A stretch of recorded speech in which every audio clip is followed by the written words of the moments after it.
Assalamu alaikum. This is lecture 17 of Cost and Management Accounting, Advanced Cost and Management Accounting. We have been discussing the customer profitability analysis and how it is significant, and now companies are beginning to focus on the profitability of customers. Traditionally, we are aware that profitability was looked at by products.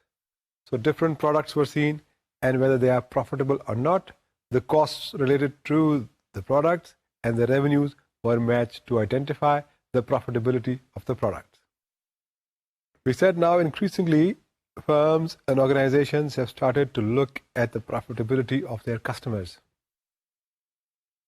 In this, they are looking at the costs that are related to the customers and, of course, the sales revenue derived from them in arriving at the profitability. In the last lecture, we looked at a case, and that case was about an organization which employed the activity-based costing in arriving at the costs per customer. They selected cost drivers, and their cost drivers then gave them the costs which are approximated for each customer, and then they looked at the profitability of each customer.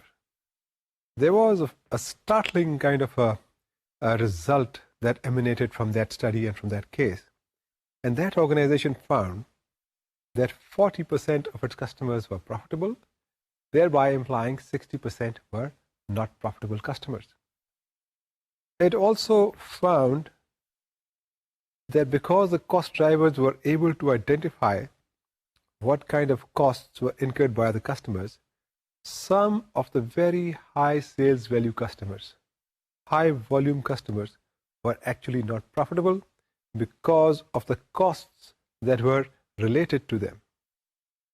In this case, their costs of number of customer orders, the low quantity and large number of orders increase the cost of that customer, together with the non-standard type of product which they demanded.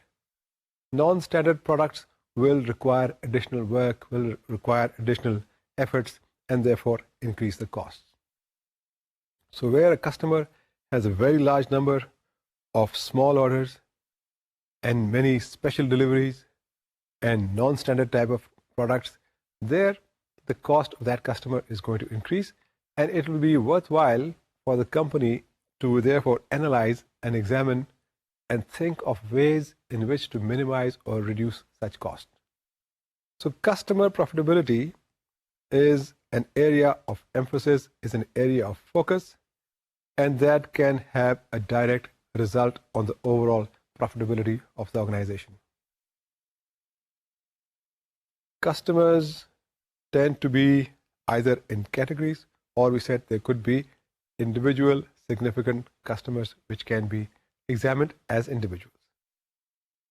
So this focus on customer profitability is going to continue in this session, and we will start by looking at one example for this customer profitability, and the example is that of the Daisy Company. The Daisy Company has recently adopted customer profitability analysis by a review of the past 12 months.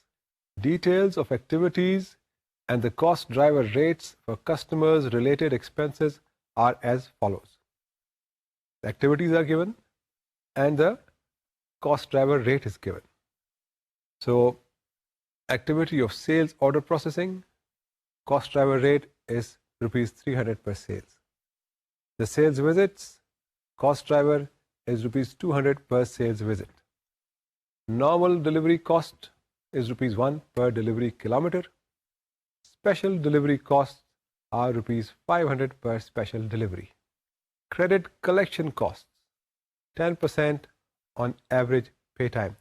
Credit collection costs are those costs which are incurred in obtaining and receiving the monies and the amounts due where products have been sold on credit. And the cost driver in this case, we said, is 10% of the average pay time. Pay time would be therefore like a credit period. So the average time it takes for the amounts to be collected, and 10% of that average pay time is going to be the cost of collection. The question continues and shows details of 4 of the customers. Customers A, B, C, and D. Number of sales orders in case of A, 200, and going on, B, 100, C, 50, and D, 30. These are now the details and various costs that are related to these 4 customers. The customers are A, B, C, and D, and these are the costs. Number of sales visits are 20, 10, 5, and 5. Kilometers per delivery are, for each kilometer, for example, for A, each delivery requires 300 kilometers. So that is the distance. For B, it's 200, C, 100, and D, 50. Number of deliveries, this is 100 for A, 50, 25, and 25. So the number of deliveries multiplied by the kilometers per delivery is going to give total delivery kilometers. For A, that's 30,000, B, 10,000, C, 2,500, and D, 1,250. Special deliveries, A is 20, B is 5, and the others, there is none. Average collection period in number of days is 90 for A. So the average time it takes for A to pay its amounts due is 90 days, B is 30, C is 10, and D is also 10. Annual sales are 1 million, 1 billion, 5 million, and 2 million. Annual operating profit contribution is 90,000, 120,000, 70,000, and 200,000. So this is the detail that we have been given with regard to these 4 customers. The question has given A, some cost information, cost driver information, and then it has given for 4 of the customers what is the consumption of those costs. So we were given the different costs, the sales visit costs, the delivery costs, and things of that nature. And then the cost driver, and then the cost driver rate. We have discussed this, that under the activity-based costing system, we arrive at a cost driver and a cost driver rate by looking at the quantity of the cost driver involved. So this forms the basis of allocating the cost to the customers. So we looked at the customers, the cost driver, the costs related to them, and the cost driver that is going to now allocate these costs to individual customers based on the cost driver. We were then told information of 4 different customers. So we were told the consumption of resources by these customers, and we can relate this consumption to the cost driver rate to arrive at the cost for these customers. Let's do that now in the next slide. The profitability analysis in respect of the 4 customers is as follows. Customer attributable costs. We see that for customer A, sales order processing is 60,000. This 60,000 has been arrived at, if we look at our previous slides, that the number of sales orders for A was 200, and the cost of sales order processing in the previous slide was rupees 300 per sales order. So therefore, that gives for the customer A the sales order processing cost of 60,000. Again, looking at A, sales visits, the costs are 4,000. So if we look at the information in the question, that the number of sales visits were 20, and the cost per visit is rupees 200 per sales visit. That's from the previous slide. So that 200 per visit, 20 visits for A gives the sales visits cost of 4,000 for A. The case of normal deliveries, we have seen that the normal deliveries kilometers were 30,000, and the rate for normal deliveries is rupees 1 per kilometer. So in A, the cost of normal deliveries is 30,000.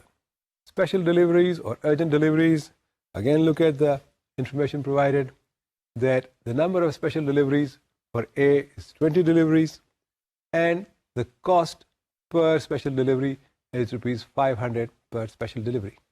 So 500 deliveries, 500 rupees per delivery, 20 deliveries gives the cost of special deliveries for A of 10,000. And finally, the credit collection amount. We said that the credit collection is 10% of the average pay time. So if we look at the average pay time for A, it's 90 days. So the 90 days sales taken at 10% is going to give the credit collection cost of 24,658. This was the information regarding A, and the similar calculation has been done for B and Y and Z. These are the 4 customers. All of them have their costs computed in the similar manner. We were also told the operating profit contribution is 90,000 for A, 120,000 for B, Y is 70, and Z was 200,000. And this therefore gives us the contribution to the sustaining expenses.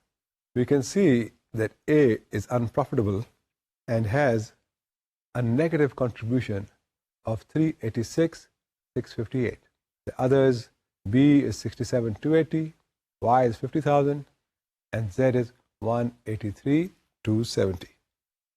So this was the mechanism, and it's important and useful for all students to see how the costs have been arrived at by looking at the information in the question. The question was giving the cost nature and the cost driver rate, and then it was showing what quantities of these cost drivers were consumed by 4 different customers. So using the consumption of the cost drivers and multiplying them by the rate of the cost driver gives you the cost for each customer. And that customer, then when you relate these costs to the contribution they are making, shows you what is their net contribution to sustaining expenses. And this information therefore revealed that customer A is actually giving a negative contribution to sustaining expenses, while the others are more expensive. And it is also therefore, by looking at the detail of costs, to identify what is the reason for this. And it can be seen that A has a longer distance to travel, it has greater number of deliveries, and it has a greater number of special or urgent deliveries. All these add to the costs of this customer. So customer profitability will identify and indicate which customers will need to be de-emphasized, and their pricing or other factors need to be taken into account to try to overcome the loss and the costs incurred by them. It can be seen that A and B are high cost to serve, and Y and Z are low cost to serve customers. Customer A provides positive operating profit contribution, but it is unprofitable when customer attributable costs are taken into account. So that shows the significance of this customer profitability analysis, that where there is a positive operating contribution, operating profit contribution, once the costs are taken into account, then the contribution to the sustaining expenses for A becomes negative. And in this way, customers can be identified and highlighted which customers are profitable and which are not. And therefore, the loss-making customers, therefore, naturally will require some kind of attention and some kind of different treatment in order to reduce that cost and that loss. We have said that customer A is unprofitable, and this is because customer A requires more sales orders, sales visits, and normal and urgent deliveries than the other customers. In addition, the customer is slow to pay and has high delivery costs. Customer A can be made profitable if it can be persuaded to place smaller number of large quantity orders, avoid special deliveries, and reduce credit period.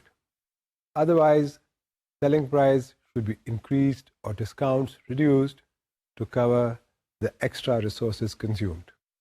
So such customer profitability analysis is going to indicate which customers are profitable and which are not, and where you find that customers are not profitable, we can also measure and identify the reasons for this.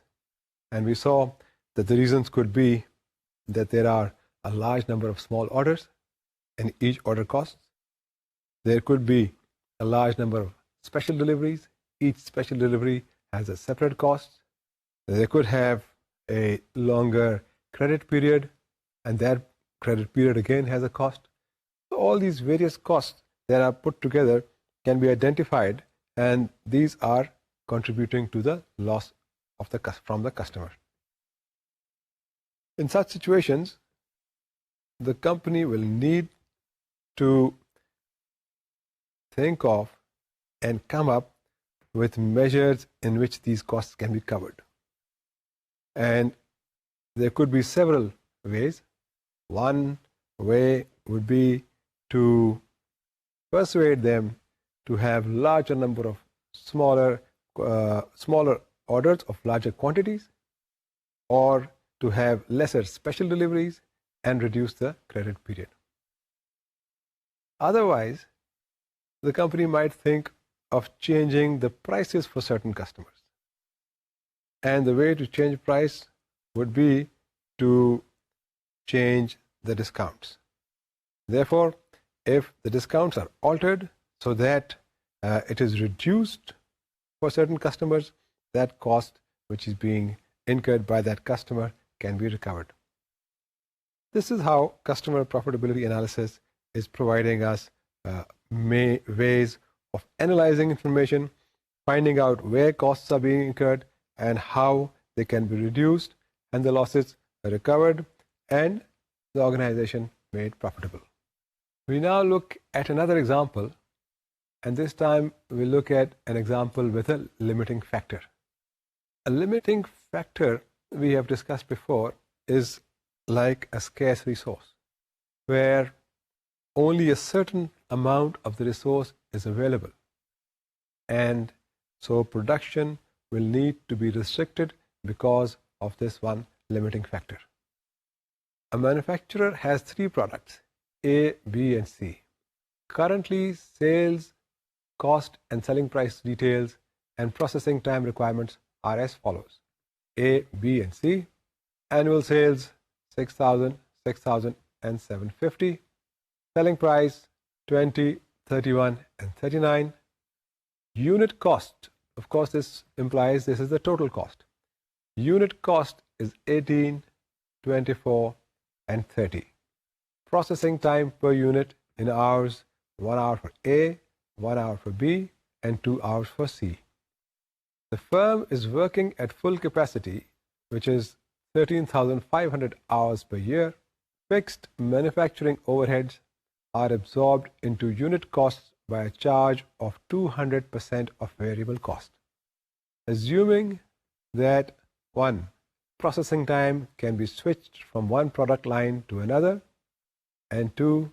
Demand at current price is A, 11,000, B, 8,000, and C, 2,000, and selling prices are not to be altered. Required, calculate the best production program for the next operating period and to indicate the increase in the net profit that this should yield. Identify the opportunity cost of a processing hour. This is an example with a limiting factor. The limiting factor in this case is the number of hours that are available. And in our previous discussions, we have said that where a firm is faced with a limiting factor, then the way to maximize its profits is to maximize the contribution from the limiting factor. In our case, the limiting factor is 13,500 hours of labor. So we will look at the way in which to maximize the contribution from 13,500 of labor. We have shown in the example for 3 customers what is their sales, what is the selling price, the unit cost, and the processing time that it takes. And this processing time is the time which we will need to figure. The way in which we have approached this question, these kind of questions previously, is to look at the contribution from the limiting factor. And we have then ranked these products in order of profitability from the limiting factor. Let's see the solution. Fixed manufacturing overhead costs are absorbed into unit costs by a charge of 200% of variable cost. Therefore, unit variable cost is 1/3 of total unit cost. Here's another example of how questions can be placed and facts from the questions can be used to derive at the information needed for the answer. The question is showing a total unit cost. Overheads, total unit overheads. And it is telling you that 200% of the variable cost are the fixed cost, fixed overheads. That's how the basis of applying and arriving at the total cost. So the total cost comprises of the variable cost, and 200% of the variable cost is a fixed cost. In other words, the variable cost is 1/3 of the total cost. So this is how the answer will proceed. You will need to calculate 1/3 of the total cost to arrive at the variable overhead cost. Contribution per processing hour is next to be calculated for each of the three products A, B, and C. The selling price we are given is 20 for A, 31 for B, and 39 for C. Adding the variable costs, as we said, this will be 1/3 of the cost of the total costs given, and that is 6 for A, 8 for B, and 10 for C. We can see from the earlier slide that the unit cost given for A is 18, for B is 24, and C is 30. So therefore, our costs being 1/3 variable gives 6 for A, 8 for B, and 10 for C. This gives the contribution of 14 for A, 23 for B, and 29 for C. We are looking at a limiting factor. The limiting factor is the labor hour, so the processing hour. So look at the contribution per processing hour. A takes 1 hour, contribution per hour is 14. B also takes 1 hour, contribution per hour for B is 23. C takes 2 hours. So the contribution per processing hour for C is 29 divided by 2. This is 14.5. Now we have the contribution per processing hour for each product, and we can now rank these products in order of contribution. B has the largest contribution, that is rank number 1. C has the second largest, that is rank number 2, and A has the smallest contribution, that is rank number 3. Therefore, our optimal program is going to be based on this ranking. We will first of all produce all that we can of product B. Looking at our current demand, B, the demand is 8,000. So 8,000 of output will be produced for product B. That will consume 8,000 hours, and the contribution per hour is 23. This will give a contribution of 184,000. Next, we will look at product C. Here, the demand is 2,000 units, and it takes 2 hours per unit. So this will consume 4,000 hours. And these 4,000 hours at a contribution of 14.5 per hour gives a total contribution of 58,000. The balance of the 13.5 hours is 1,500 hours. That 1,500 hours will go to produce product A, which is the lowest contribution per processing hour. 1,500 units of product A, the hours are 1,500 as it is 1 hour per unit, and the contribution is rupees 14 per hour, giving a contribution of 21,000. Hence, from our 13,500 hours, we have arrived at a total contribution of 263,000. So this process of ranking using the limiting factor and arriving at the contribution per unit of the limiting factor, in our case, the processing hour, we have calculated the contribution first of all from the products, and then looking at the number of hours involved, we have ranked the contribution on the basis of contribution per processing hour. Once we have the ranking in place, then the best production plan would be to get the maximum production from the product with the highest contribution. In this case, the highest contribution was product B, and the total demand was 8,000. So all of that 8,000 will be produced first. So production plan will include, first of all, the entire amount of product B, then the entire amount of product C, and if there is any further processing hour and capacity available, then product A will be produced. And using this method and this program for production, the total contribution arrived at is 263,000. The question also asks us to then relate this to the contribution from the existing schedule. Let's look at what contribution would be earned if the existing schedule was followed. The existing program shows that 6,000 units of A are produced, 6,000 of B, and 750 of C. The 6,000 units of A consume 6,000 hours, and the contribution is 84,000. For production B, the 6,000 hours output uses 6,000 hours, and here the contribution is 138,000. And product C, there are 750 units, and hours consumed are 1,500, giving a contribution of 21,750. So in this way, a total contribution of 243,750 is earned by this existing program. Contribution and profits will be increased by 19,250 if the optimal production program is implemented. Following our practice of maximizing the contribution from the limiting factor, we have seen that the production program, according to the limiting factor and maximizing the contribution from the limiting factor, provides a contribution of 19,250 more than the contribution of the existing program where this ranking had not taken place.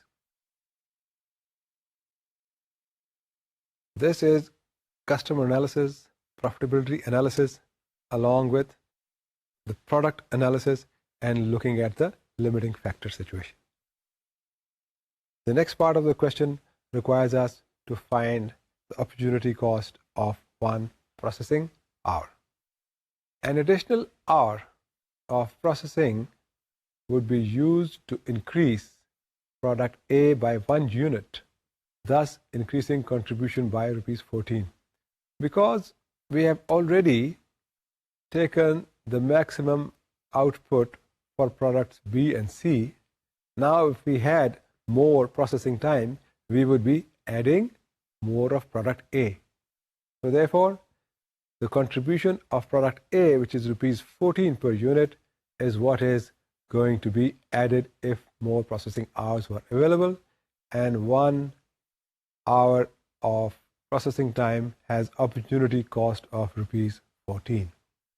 So this sequencing and ranking then allows us also to estimate our opportunity cost of this limiting factor.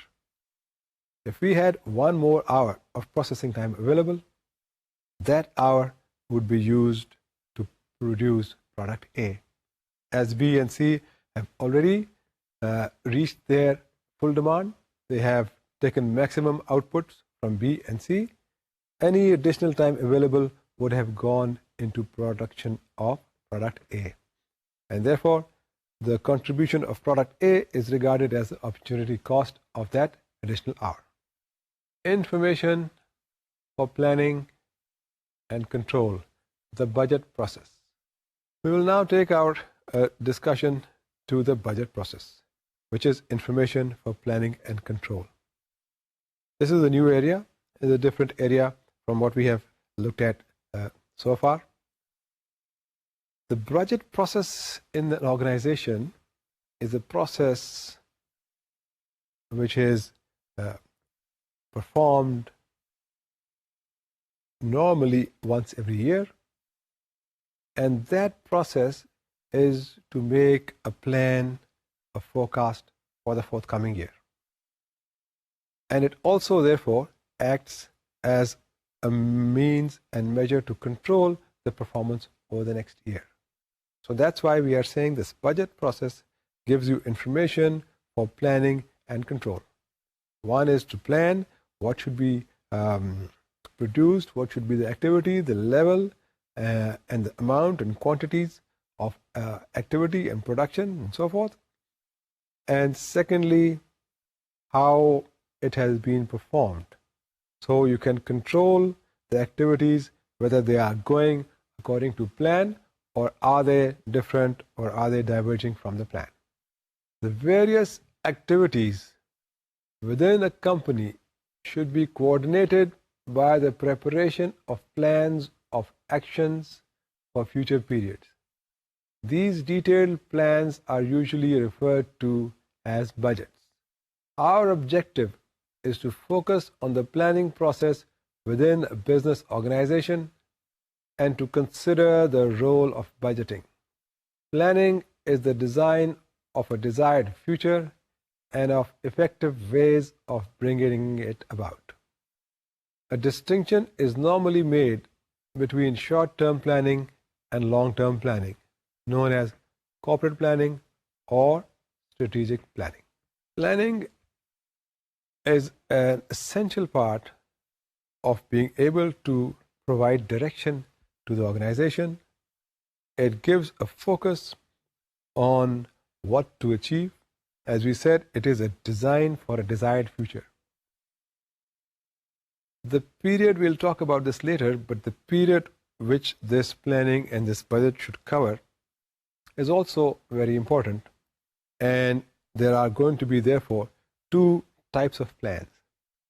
One is what is called the corporate plan, and that is for the company's forthcoming year usually, and regarded as this near term or short term. The longer range plans, also called strategic plans, cover a greater time period and therefore cover many other aspects within the organization and its aims and objectives. So we will look at both these separately and focusing on the budget, which is the corporate plan. This is now for usually a period of 1 year. The plan is going to bring together all the different functions that are involved, and it will have to start and have one basis where certain targets have been set. Those targets need to be achieved, and with those targets, all the departments working in the organization have to have a contribution to that plan and what each of the different functions will be doing. Each function will have its own separate detailed plan to achieve the goal or target set. It's coordinating and it's bringing together what each individual function will be doing over the next budget period, whatever it may be. Once a plan has been prepared, then it is also like a target or an aim or a goal which needs to be accomplished. So therefore, it can act as a control measure for the activities that are going on. A comparison of the actual with the plan will show whether the activities performed are at a level that achieves the desired plan. That's the basis on which a corporate plan is going to work. There are several stages in the planning process, and we'll look at these stages, each one of these different stages. Stage 1, establishing objectives. This comprises the mission of the organization, corporate objectives, and unit objectives. The mission describes in very general terms the broad purpose and reason for the organization, the nature of business, and the customers it seeks to serve. Corporate objectives relate to the organization as a whole. They are normally measurable and are expressed in financial terms such as desired profits or sales levels, returns on capital employed, rates of growth, or market share. So stage 1 is where the overall objectives have been set. The overall objectives are going to be some kind of broad targets, and it will include what the mission of the organization is. The mission, we have said, is generally what the organization is about, what they want to produce, what markets they want to serve, what segments, and where they want to be within the market. That more or less in general terms describes what the mission. And then from the mission, objectives are set for each budget period.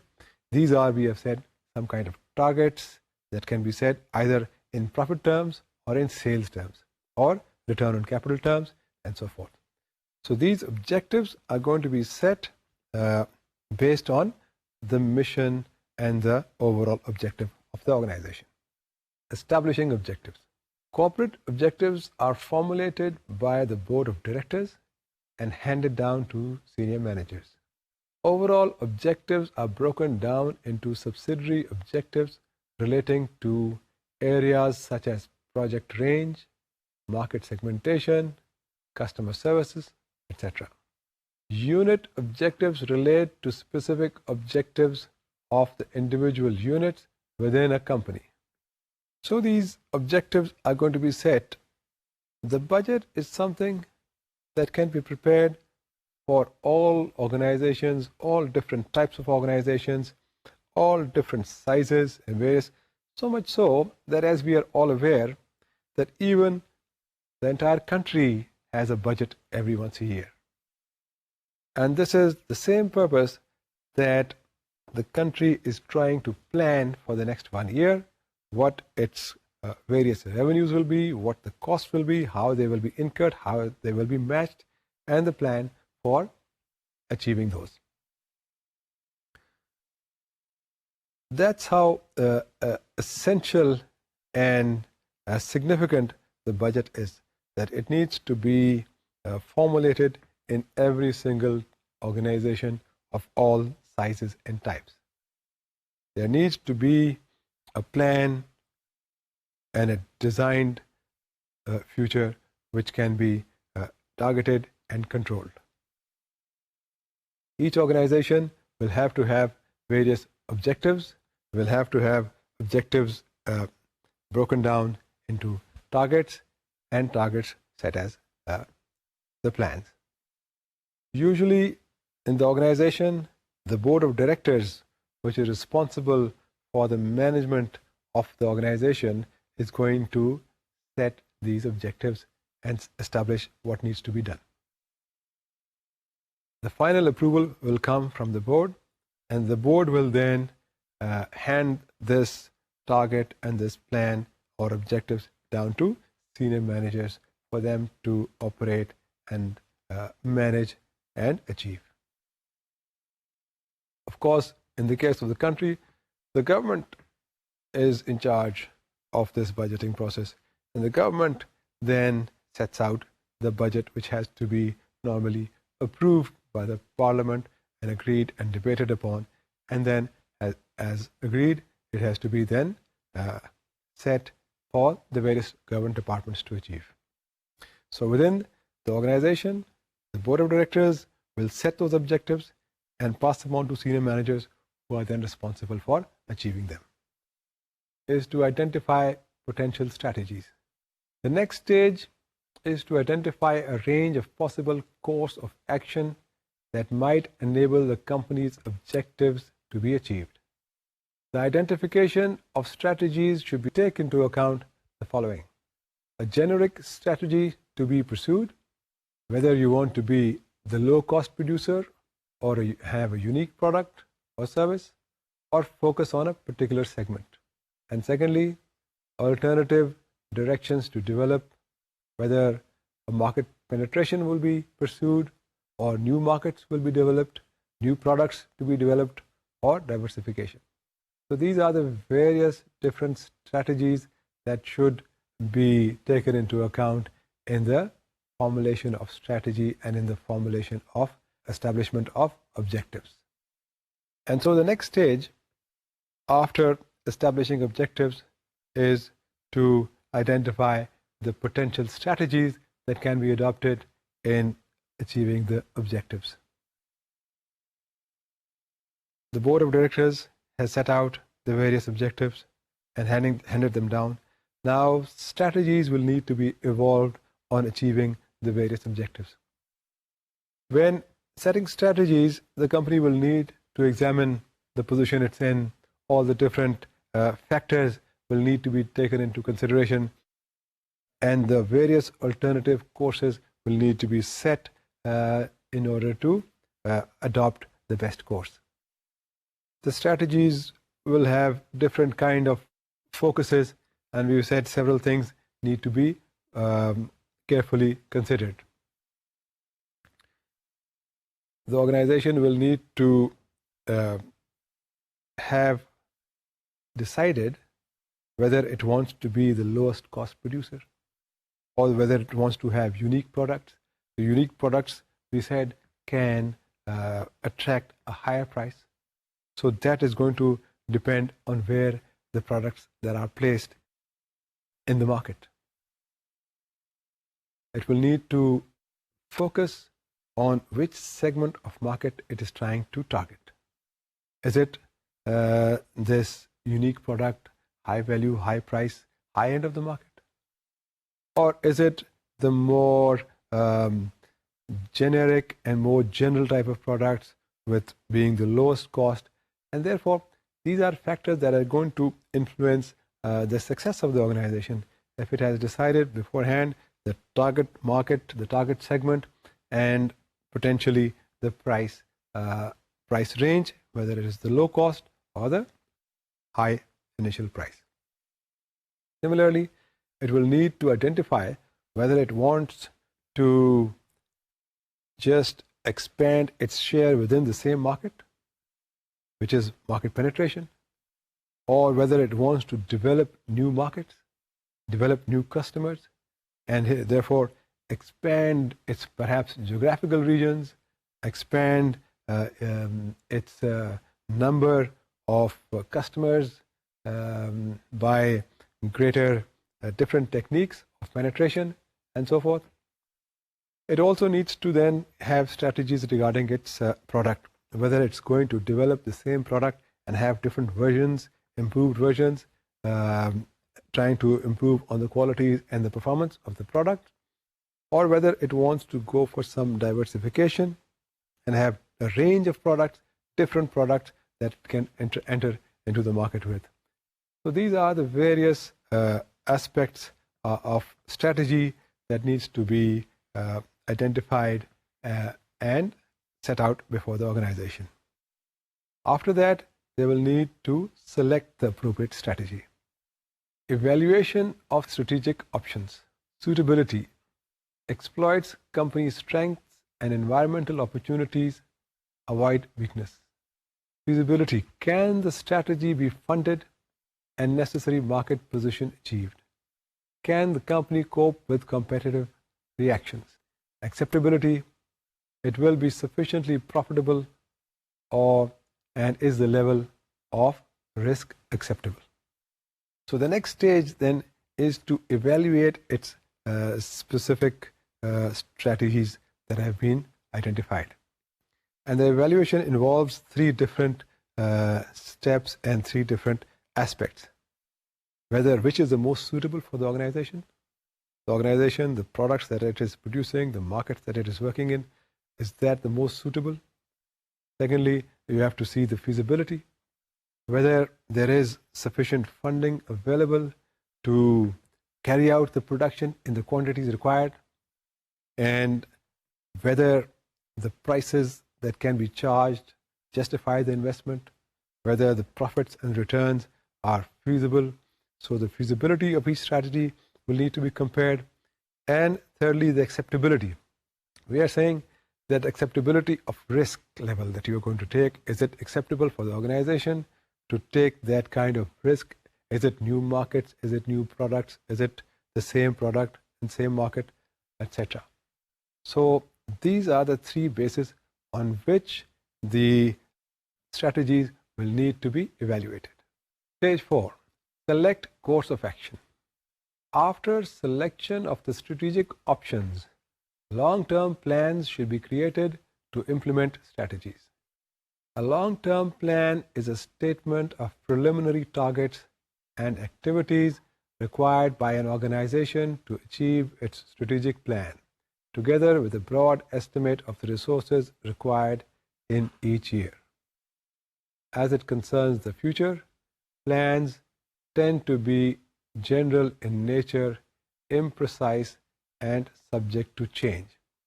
Now, once strategies have been identified and evaluated, then these strategies can be converted into long-range plans.